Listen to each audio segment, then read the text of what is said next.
একটা সিনেমা, একটা গল্প, কখনো এক জীবনের অনেক গল্প, কখনো অনেকগুলো জীবনের একটা গল্প। যেমনই হোক, দর্শকের জন্য সিনেমা স্রেফ একটা গল্পই।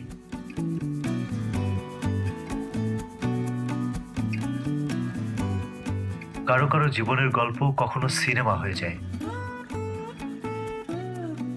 কখনো সেই গল্প প্রেমের, কখনো বিরহের, কখনো বা জীবনের সেই গল্পটা হয় প্রতিবাদের।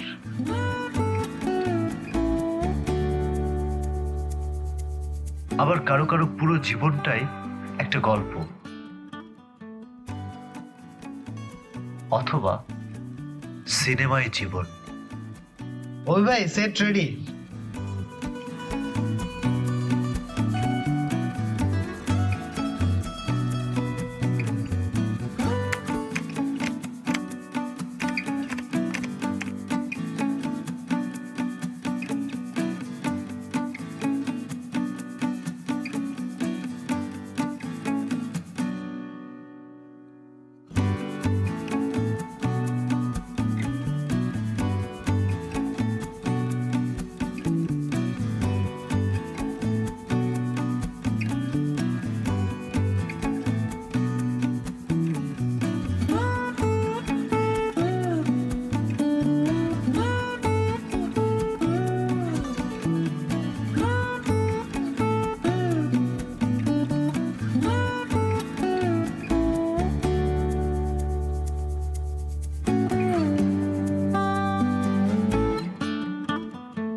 We have to do.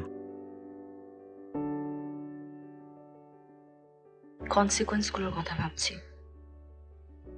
ওনার যে ক্ষমতা, যে connection, beyond our imagination. Ira, আমরা আমাদের ক্ষমতা সম্পর্কে এখনো জানি না, তাই ওকে ভয় পাচ্ছি। অনেক বড় একটা মুভমেন্টের ছোট্ট একটা অংশ আমরা। আমাদের জন্য না হোক, এই মুভমেন্টের জন্য হলেও তো আমাদেরকে পারতে হবে।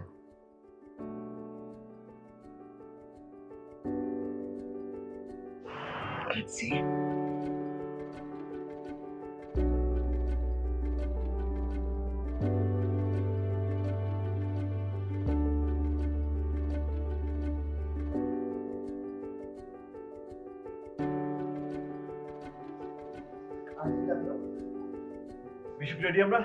একদম, আমরা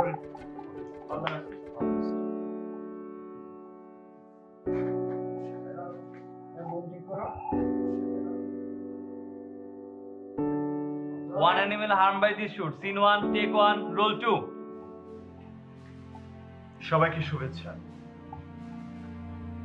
টাইটেলের পরেও নাম নেই ধাম নেই যারা এই প্রোডাকশনটা দেখছেন, তাদের সবাইকে ভালোবাসা। আমাদের এই প্রোডাকশনটির নাম one animal will be harmed by this shoot. সাধারণত কোনো প্রোডাকশনের শুরুতে ডিসক্লেমার থাকে, যেখানে লেখা থাকে no animal was harmed by this shoot. কিন্তু আমাদের এই ডকুড্রামাতে কেন একটি জন্তু আহত হওয়ার কথা বলা হয়েছে তা আপনারা জানতে পারবেন এই ডকুড্রামাটি শেষ হবার পর। আমরা একটা সিনেমা বানাতে চেয়েছিলাম, কোনো ডকুড্রামা নয়, একটি পূর্ণদৈর্ঘ্য চলচ্চিত্র। আমাদের গল্প রেডি ছিল, স্ক্রিপ্ট রেডি ছিল, ছিল না শুধু স্পন্সর। একটি আনঅর্থোডক্স কন্টেন্ট এরকম একজন ডেবিউটেন্ট মেকারকে কেই বা স্পন্সর করতে চায় বলুন? কিন্তু আমাদের তো চেষ্টা করে যেতে হবে, আর আমরা সেই পথেই হাঁটছিলাম।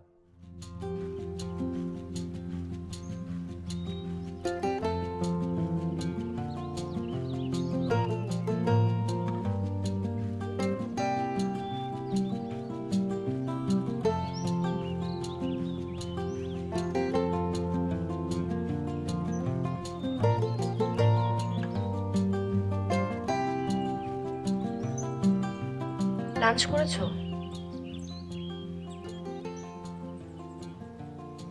তুমিও তো করো না।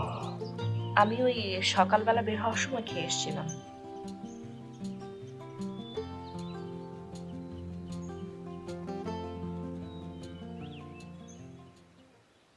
$387 আপাতত যথেষ্ট। চলো খেয়ে আসি দুজন মিলে। ওরা কি বললো? পদ্ম মিডিয়া সেই একই রেকর্ড, একই লং প্লে। এই কন্টেন্টের জন্য বাংলাদেশের অডিয়েন্স রেডি না। নায়িকা নির্ভর গল্প কেন, লিপে কেন সং নাই, ব্লা ব্লা। বাদ দাও। আসল কাহিনী তো শোনাই নাই। লাস্টলি বললো যে মাহমুদ রানা এটা ডিরেকশন দিক, আমি অ্যাসিস্ট করি। কয়েকটা প্রজেক্ট অ্যাসিস্ট করলে যখন আমি এক্সপিরিয়েন্সড হব তখন তারা আমাকে ডোনেট করবে।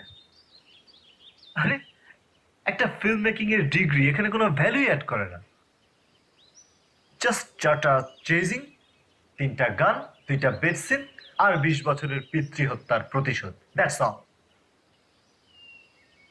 আমি বলি কি, চলো আমরা দুজন চাকরি করি, কিছু টাকা জমাই, তারপর আবার সিনেমার জন্য ট্রাই করি। 387 টাকা দিয়ে তো অনন্তকাল যাবে না। সিনেমাটা না বানিয়ে কি আমার ঘুম হচ্ছে?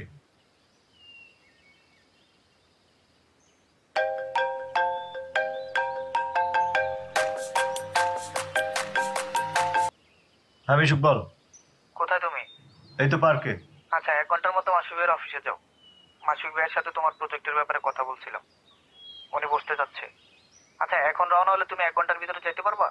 আচ্ছা, যাইতে পারলে আমি অ্যাড্রেসটা টেক্সট করছি, তুমি মাসুক ভাইয়ের সাথে দেখা করো। কোন কোন মাসফিক? কোন মাসুক মানে হিরো মাসফিক। আচ্ছা আচ্ছা ঠিক আছে, তুই অ্যাড্রেসটা টেক্সট কর, আমি যাচ্ছি। ওকে ওকে, ঠিক আছে। ওকে।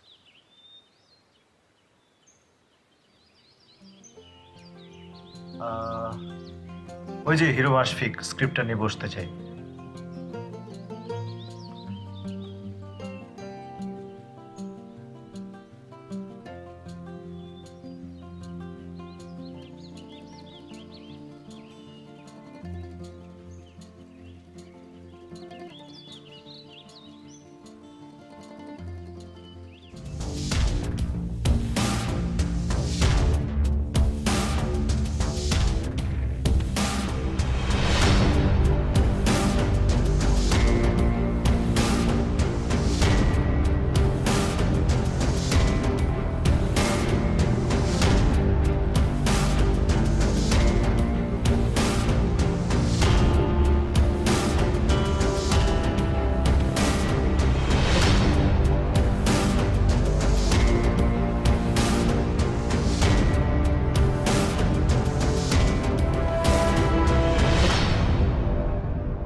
তো দর্শক এখানে এসে ভাববে যে নায়িকা মানে আমাদের প্রোটাগনিস্ট, সে আসলে তার সন্তান হত্যার প্রতিশোধটা নিতে পারবে কিনা, আই মিন যে কারাপ্টেড সিস্টেমের মধ্যে সে আছে সেটার বিরুদ্ধে গিয়ে সে দাঁড়াতে পারবে কিনা।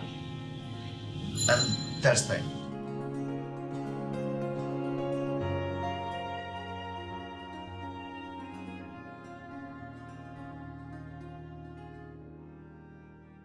আর কিছু নেই, মানে আরো তো কিছু থাকার দরকার। না ভাইয়া, আমরা আসলে এটাকে ওপেন এন্ডিং এ রাখছি। শেষের দিকে কিছু ডিরেক্টোরিয়াল অ্যাক্টিভিটিস থাকবে, সো দর্শকরা তাদের মতো প্রেডিক্ট করে নেবে। ঠিক আছে, কিন্তু দর্শক তো একটা এন্ড চায়, মানে একটা এন্ড তো থাকা দরকার। জি মানে আমাদের গল্পটা কিন্তু ভাইয়া এখানেই ডিফারেন্ট। সিচুয়েশনের সাথে যতটা অনেস্ট থাকা যায় সেটা থাকতে চাই। আমাদের আমাদের জীবনের সব অ্যান্সার তো আমরা আসলে পেয়ে যাই না সরাসরি। সো এই গল্পটাতে আসলে অ্যান্সারটা সরাসরি আমরা দেখিয়ে দিব না, দর্শক তাদের মতো করে ভেবে নিক। গল্প তো ভালো।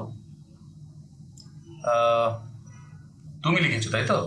জি ভাইয়া। ভাইয়া ও আসলে স্ক্রিপ্ট রাইটিং থেকে মাস্টার্স করেছে নাট্যকলায়। না, ভালো ভালো। ভাইয়া তাহলে কি ভাবছেন?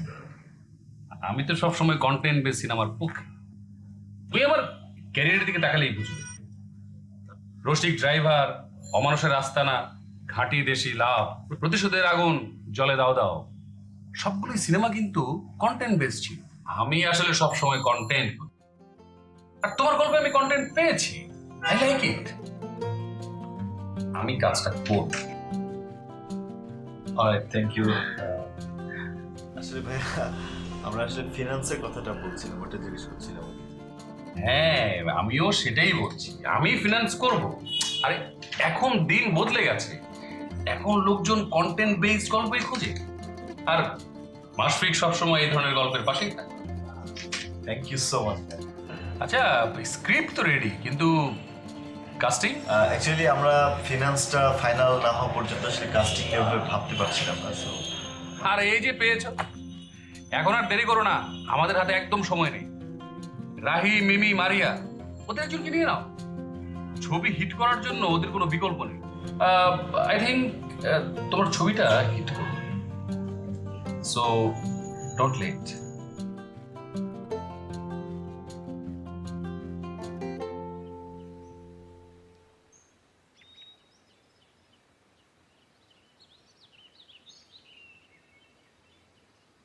টেক্সট করে দিয়েছি, এখন ফোন ধরবে হয়তো।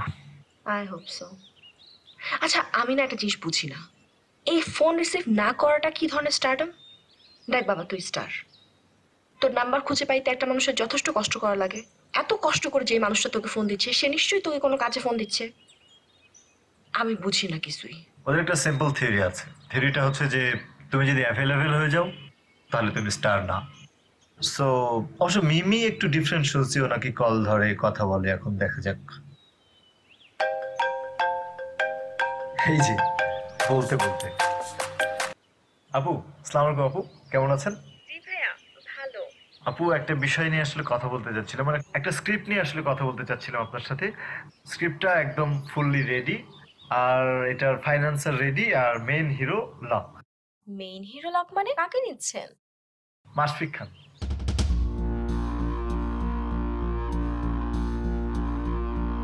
অ্যাকচুয়ালি ভাইয়া, আমি আর মাশফিক একসাথে অনেকগুলো কাজ করে ফেলেছে। আমি চাই আমার দর্শকদের নতুন কিছু দিতে। আমি এই মুহূর্তে মাশফিকের সাথে কাজ করতে চাচ্ছি না। আই এম সো সরি ভাইয়া। না না না, আসলে আপু মাশফিক ভাই আপনার কথা বলেছেন। মাশফিক আমার কথা বলেছে?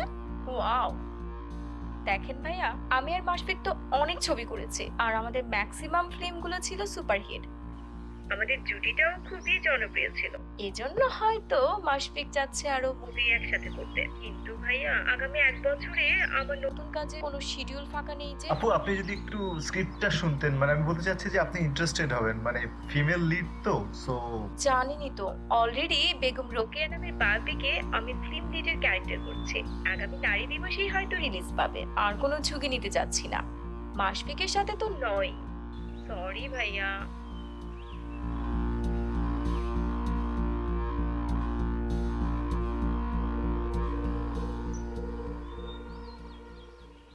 কি বললো? মাশফিকের সাথে কাজ করবে না। মুখের উপর বলে দিল? এ কি খবর, আপডেট কি? মিমি না করে দিছে। রাহিও মাসুক ভাইয়ের কথা বলতে না বলতে রেগে মেগে ইচ্ছা মতো ঝাড়লো আমারে। কারণটা কি, সবাই এরকম করতেছে কেন? কারণ কি জানি না, তবে রোমন ভাই রেডির কাছে শুনলাম কি নাকি ঘাবলা হয়েছিল তাদের মধ্যে একবার। তারপর থেকে মাসুক ভাইকে বয়কট করছে রাহি। আচ্ছা তাহলে মারিয়াকে ফোন দেই, মারিয়া তো বাকি। মারিয়া ও অন্য দুনের মানুষ। দুবাইয়ের দুনে পড়ছে। এখন তোমরা মারিয়াকে পাবা না। তাই আমাদের 40 লাখের সিনেমা করবেও না সে। নায়িকা হবেটা কি তাহলে?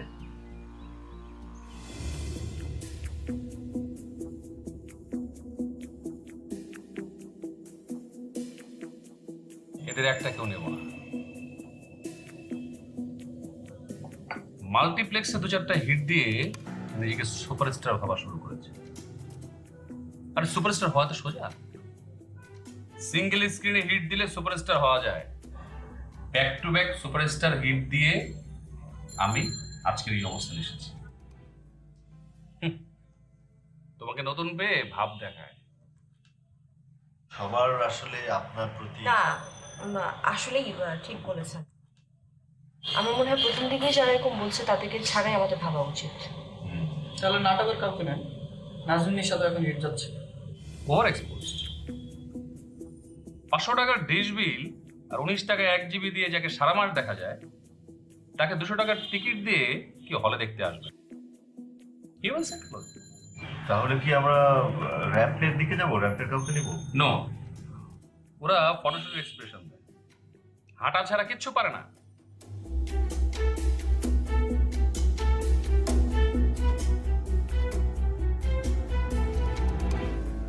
না আসলেই তাই।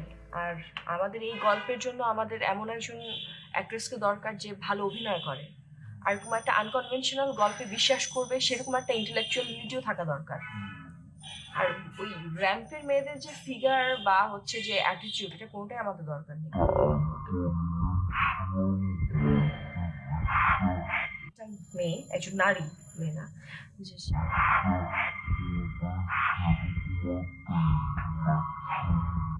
যে সে 1.5 বছরের বাচ্চাকে হারানোর পরে she is against the whole system.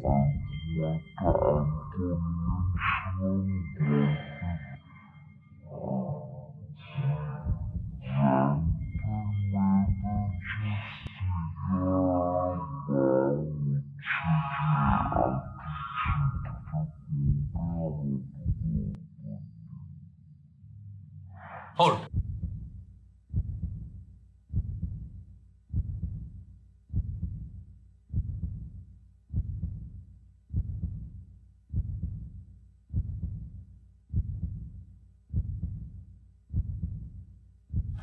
Wait,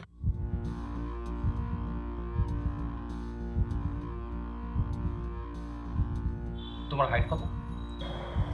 আমার 5 feet 6। Wait,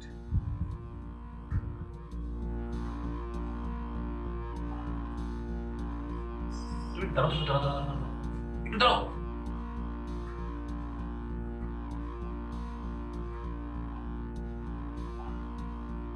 perfect. Excuse me, কি? আমাদের নায়িকা।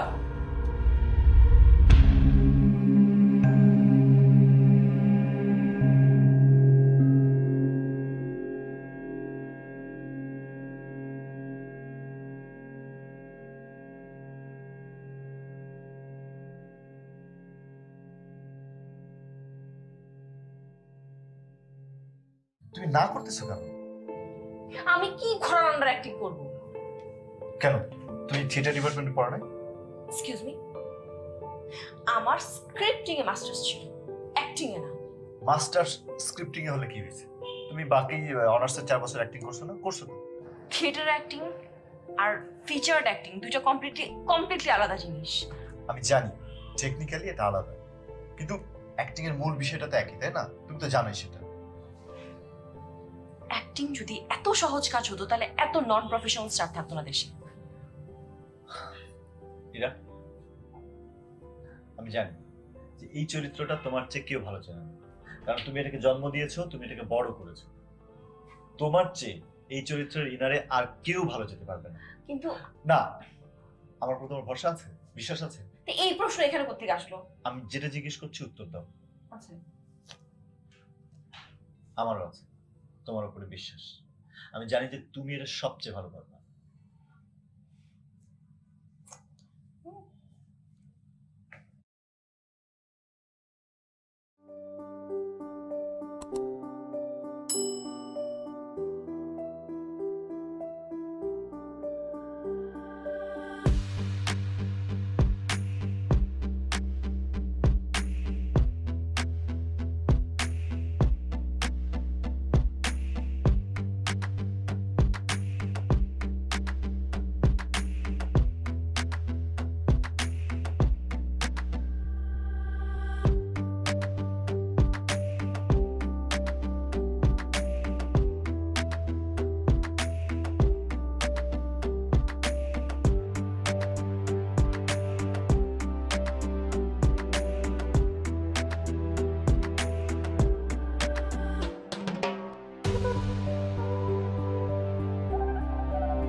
আসসালামু আলাইকুম ভাইয়া।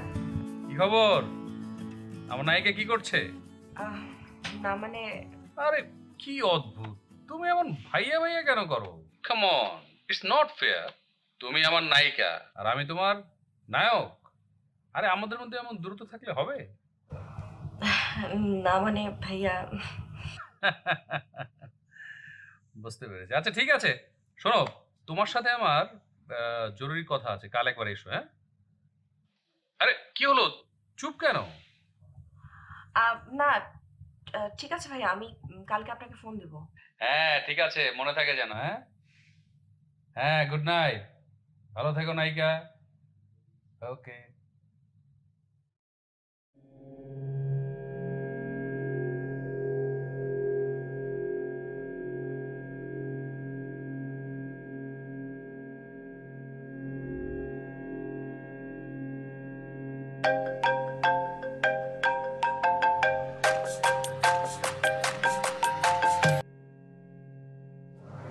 হ্যালো, হ্যালো, কি করছো?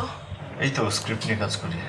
আচ্ছা শোনো না, তোমার প্রডিউসার হিরো ফোন দিয়েছিল আমাকে, তো বললো আগামীকাল আমার সাথে দেখা করতে চায়। দেখা করতে চাচ্ছে? দেখা করো, হয় নাই মানে সমস্যা নেই।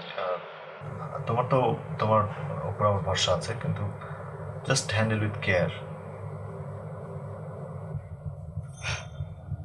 আচ্ছা ঠিক আছে। ওকে, টেক কেয়ার, বাই।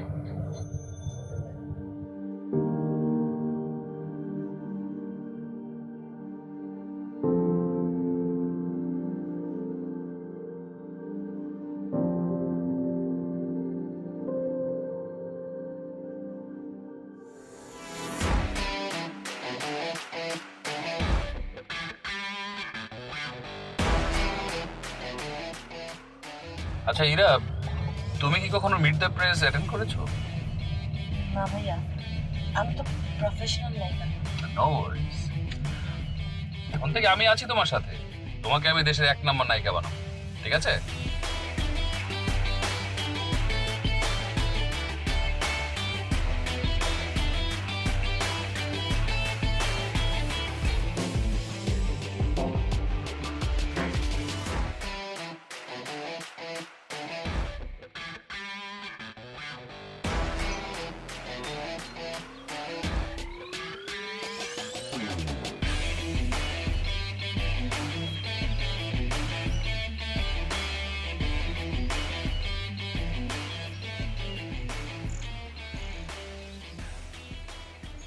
ঘুরতে গেছে যাক, ওইটা নিয়ে এখন আপসেট হয়ে থাকলে চলবে না। এর স্মার্ট আছে, সে হ্যান্ডেল করতে পারবে। ঘুরতে গেছে আমি জানি, ঘুরতে গেছে বা বেড়াতে গেছে, সেটা নিয়ে আমার কোনো সমস্যা নেই, সেটাও ম্যানেজ করতে পারবে, সেটা আমি জানি। টেকনিক্যালি মুশফিক খান এই প্রজেক্টটার কন্ট্রোল নিয়ে নিচ্ছে। He is becoming the ultimate decision maker for this production, এবং এইটা কোনোভাবেই আমাদের প্রোডাকশনের জন্য ভালো না। ভাইরে, দ্যাটস ট্রু, বাট এখন এসব বিষয় নিয়ে আপসেট হয়ে থাকলে চলবে না।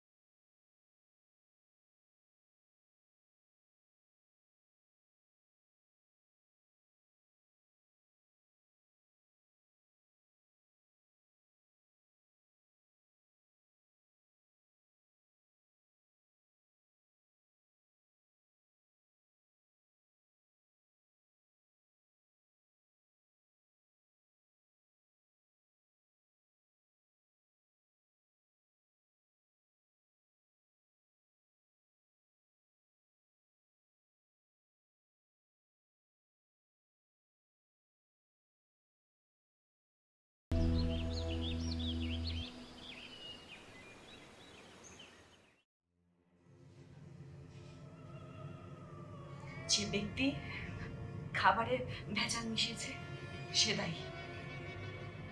যে প্রতিষ্ঠান সেই খাবারকে ছাড়পত্র দিয়েছে সে প্রতিষ্ঠান দায়ী। যে ডাক্তার আমার বাচ্চার চিকিৎসা করছে সে ডাক্তার দায়ী। যেই প্রতিষ্ঠান সেই ডাক্তারকে ডাক্তার বানিয়েছে সেই প্রতিষ্ঠান দায়ী। পুরো দেশ দায়ী, পুরো রাষ্ট্র দায়ী আমার বাচ্চার মৃত্যুর জন্য। পুরো দেশ দায়ী। কাট কাট কাট কাট কাট।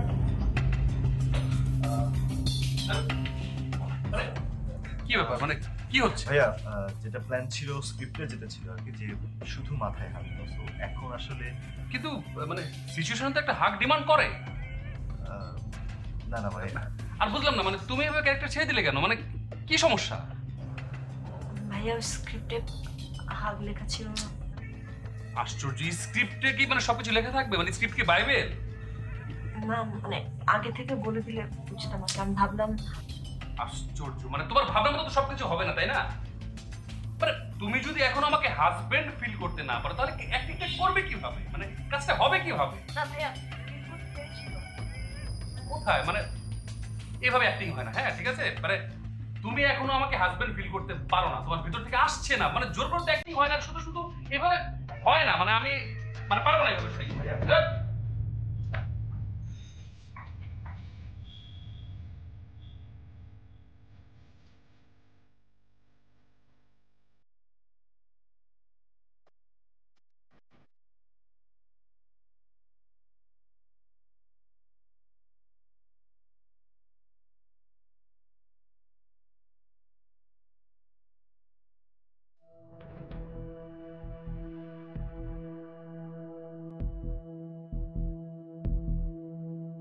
সিনেমাটা কি শেষ করা যাবে না? নতুন লোডের শিডিউল পেয়েছো? কিভাবে সিনেমা শেষ করবো? মাশফিক খান তো ফোনও ধরে না, শিডিউলও দিচ্ছে না, কিছুই করে না। তাইলে উপায়? মাঝপথে এসে এভাবে সিনেমাটা বন্ধ হয়ে যাবে? জানি না কি হবে, তবে মাশফিক খান যা কিছু করতেছে তার পেছনে আসলে একটা উদ্দেশ্য আছে। সে যে প্রডিউস করতে চাচ্ছে সিনেমাটা, ইরাকে নায়িকা বানাতে যাচ্ছে, তার উদ্দেশ্যটা সফল হচ্ছে না, সো সেই রকম করতেছে। তা কিছুটা আমিও বুঝতে পারছি। অবশ্য একা শুধু আমি না, গোটা ইউনিটের মানুষই মোটামুটি বুঝতে পারছে। আফসোস লাগে এদের মতো মানুষের জন্যই ইচ্ছে থাকা সত্ত্বেও আমরা ভালো কাজ করতে পারি না। আমি ভাবছি যে আমি যেটা ভাবছি মাশফিক খানকে নিয়ে, সেটা যদি সত্যি হয়ে থাকে, তার প্ল্যানটা যদি এরকমই হয়ে থাকে, তাহলে আমারও একটা প্ল্যান আছে। দেখি উনি কি করেন। আজকে অবশ্য ইরা ওনার সাথে দেখা করার কথা। I think Ira can handle the situation. মানে মাশফিক খানের সম্পর্কে সবকিছু জেনে বুঝে তারপরে তো আমার ডিসিশনটা নেওয়া উচিত, তাই না? কিন্তু প্ল্যানটা কি? ভাবতেছি যে একটা ডকুড্রামা বানাবো। ডকুড্রামা, প্ল্যান, চিন্তা কিছুই তো বুঝতেছি না, একটু বুঝিয়ে বলবা? হ্যাঁ, বুঝিয়ে বলার জন্যই তোমাকে ডাকছি। শোন,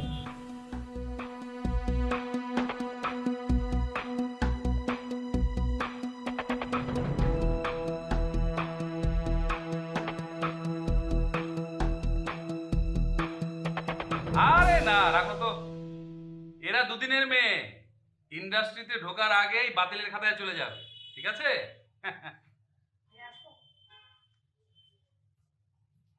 তুমি এসবের কথায় কোনো কান দিও না, ঠিক আছে? যার যা খুশি বলুক, আমার তাতে কিচ্ছু আসে যায় না। হ্যাঁ, আরে আমাকে নিয়ে কথা বলে, হ্যাঁ? এরা আমার কাঁধে ভর করে ভাইরাল হতে চায়। হ্যাঁ হ্যাঁ, ঠিক আছে ঠিক আছে। শোনো, তুমি কালকে অফিসে এসো, হ্যাঁ? ওকে।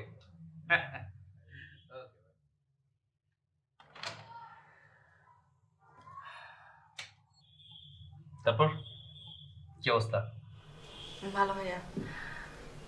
ভাইয়া আপনি তো ওই দিনের পর থেকে আর ডেট দিচ্ছেন না। অভি আসলে খুবই আপসেট, তাই ভাবলাম যে আমি একটু দেখা করে যাই। না, ভালো করেছো এনেছো। আসলে আমারই উচিত ছিল তোমাদের সাথে বসা। আচ্ছা তাহলে ভাই আমি অভিকে ফোন দিই, অভি কাছেই আছে। না না, কোনো দরকার নেই, আমি আমি তোমার সাথেই কথা বলবো। তুমি চা খাবে? না ভাইয়া, আমি লাঞ্চ শেষ করে চা খেয়ে এসেছি। ও আচ্ছা, না ঠিক আছে। আসলে হয়েছে কি, ওই প্রজেক্টটা যদি ভালো না হয় তাহলে তো শুধু শুধু এতগুলো টাকা ইনভেস্ট করার কোনো মানে হয় না। ভাইয়া আপনি তো গল্পটা পছন্দ করেছিলেন, অভি কিন্তু খারাপ করছে না। না, তা তো করেছিলাম, কিন্তু আমি সেটার কথা বলছি না, আমি তোমার কথা বলছি। দেখো, তুমি ভাই একটা আনকোরা, হ্যাঁ? তোমার পিয়ার লোকজনের কাছে তোমাকে পরিচিত করানোর পিছনে ইতিমধ্যে আমার কয়েক লক্ষ টাকা খরচ হয়ে গেছে। মানে আমি সত্যি তোমাকে নিয়ে খুব আশাবাদী। ভাইয়া I will try my best. কই, মানে আমি তো তার কোনো লক্ষণ দেখতে পাচ্ছি না। মানে আমি তোমার কাছে গেলেই তুমি কেমন কাঠ হয়ে যাচ্ছ, মানে তুমি বিলিভই করতে পারছো না যে আমি তোমার হাজবেন্ড। ভাই আমি নতুন তো, প্রথম প্রথম একটু একটু আনইজি লাগছে। ঠিক হয়ে যাবে ভাই, আমি চেষ্টা করবো। হবে না, ঠিক হবে না, মানে সবকিছু একটা প্রসেসের মধ্যে দিয়ে যেতে হবে। বুঝলাম না ভাইয়া। মানে তুমি আমি তো আমরা বেশি দিন পরিচিত না। মানে আমি যখন মানে আমরা দুজন যখন কাছাকাছি আসবো তখন তুমি সে কি ফিল করবে, এটাই স্বাভাবিক, তাই না? আমরা একজন একজনকে জানতে হবে, মানে যেহেতু আমার সাথে তোমার প্রথম কাজ হচ্ছে, তো তুমি কিছুটা নার্ভাস থাকবে, সে কি থাকবে, এটাই স্বাভাবিক, এটা ন্যাচারাল ফেনোমেনন, রাইট? তো সেই জিনিসটা তো পর্দায় আসে, রাইট? আমাদের কি করতে হবে? তার জন্য আমাদের পরস্পরের বোঝাপড়াটা খুব জরুরি। মানে তুমি যখন আমার ভিতরটা জানবে, আমি যখন তোমার ভিতর বাহিরটা জানবো, তখন আমাদের মধ্যে একটা বোঝাপড়া তৈরি হবে, হ্যাঁ? আমাদের মধ্যে সেগ্রেন্সটা দূর হয়ে যাবে, তাই না?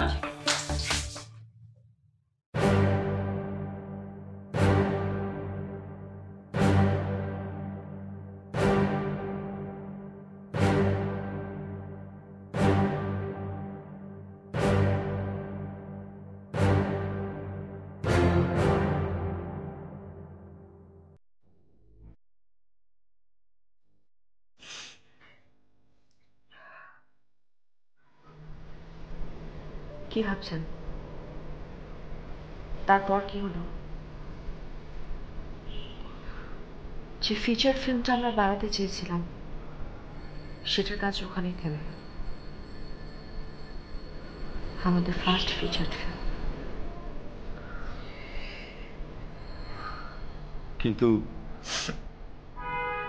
আমরা থেমে যাইনি। মাশফিক খানের মতো প্রভাবশালী আর বিত্তশালী মানুষদের অনৈতিকতার বিরুদ্ধে আমাদের প্রতিবাদ থেমে যায়নি। আমাদের এই ডোকু ড্রামাই আমাদের প্রতিবাদ। গল্পটা আপনাদের কাছে হয়তো একটু পুরনো লাগতে পারে, এর কারণ মাশফিক খানের মতো লোক আমাদের সমাজে সবসময় এক্সিস্ট করে। তাই আমরা এই গল্পে কোনো নতুনত্ব আনতে চাইনি। নারীরা সব সময় চুপ থেকেছে এসব জানোয়ারের বিরুদ্ধে, কিন্তু এখন সময় প্রতিবাদের। সারা পৃথিবীর হ্যাশট্যাগ মিটু আন্দোলনের সাথে আমরাও একাত্মতা ঘোষণা করছি আমাদের এই ডোকু ড্রামার মাধ্যমে। এখান থেকে আমরা কোনো রেভিনিউ চাই না। আমরা চাই আর একটি মেয়েও যেন চুপ করে না থাকে, আর কোথাও কোনোদিন কেউ যেন সেক্সুয়ালি হ্যারাস না হয়, আর কখনো কোনো নারী যেন অপমানিত না হয়। চুপ করে থাকবেন না, প্রতিবাদ করুন। আপনার প্রতিবাদী হোক আপনার হাতিয়ার।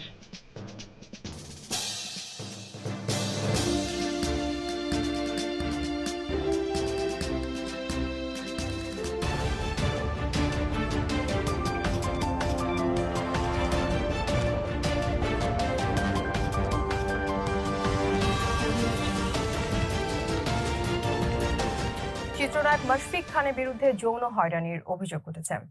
তার নিজের প্রযোজিত চলচ্চিত্রে অভিনয়ের সুযোগ দিয়ে তিনি এই যৌন হয়রানি করেছেন বলে অভিযোগ করেছেন চলচ্চিত্রটির চিত্রনাট্যকার ও অভিনেত্রী ইরা আশরাফ। এদিকে এই ঘটনার উপর ভিত্তি করে একটি প্রতিবাদমূলক ডকুড্রামা নির্মাণ করেছেন তরুণ নির্মাতা অভি মাহমুদ। ডকুড্রামাটি নিয়ে সোশ্যাল মিডিয়ায় শুরু হয়েছে তোলপাড়। সাধারণ জনগণ মাশফিক খানকে দ্রুত আইনের আওতায় এনে সুষ্ঠু বিচারের দাবি জানিয়েছেন।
হ্যালো বাদল ভাই, ভাই আপনি এই মুহূর্তে আমাকে ফোন দেন না, এমনিতেই খুব চাপে আছি। পরিস্থিতি জি ভাই, এটা স্বাভাবিক হোক, পরবর্তীতে আমি আপনার সাথে যোগাযোগ করব।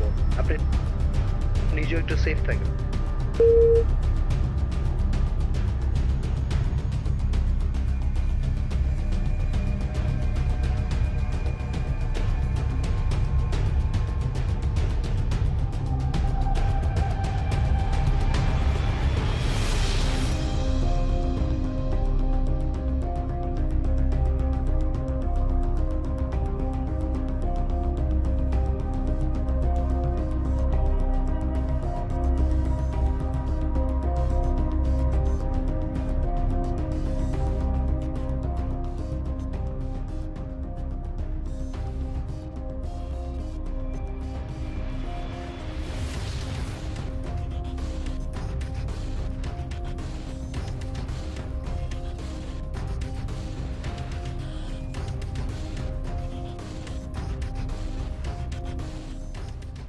হ্যালো মাশফিক, বলো। বিপ্লব ভাই প্লিজ, আপনি বিপদ থেকে আমাকে উদ্ধার করেন। আমি জানি আপনি চাইলেই পারবেন। যা ঘটাইছো তাতে আমাদের কি মান ইজ্জত রাখছো?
শোনো, লোকে আমাদের মতো ডিরেক্টরদের নিয়েও এখন কথা বলে।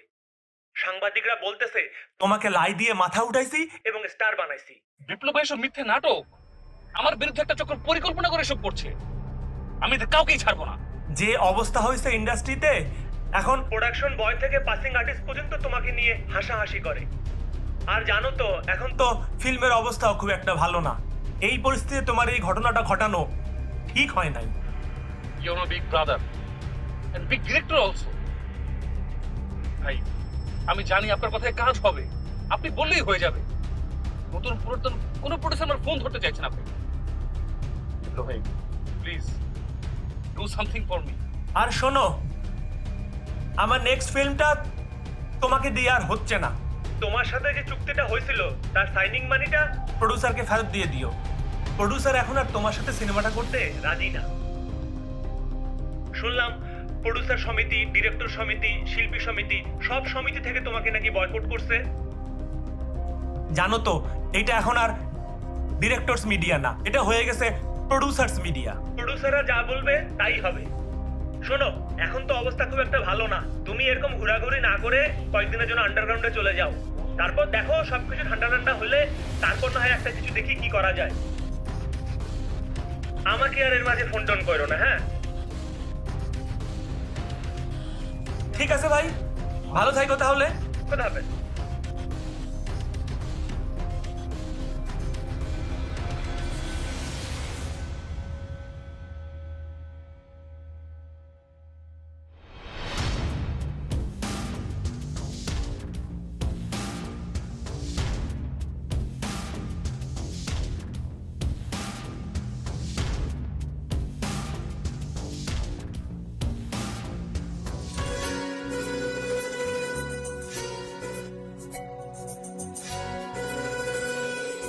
জাগো নারী জাগো বন্দি শিখা, জাগো নারী জাগো বন্দি শিখা, জাগো স্বাহা সীমন্তে রক্ত টিকা, জাগো স্বাহা সীমন্তে রক্ত টিকা, জাগো নারী জাগো বন্দি শিখা, জাগো নারী জাগো বন্দি শিখা।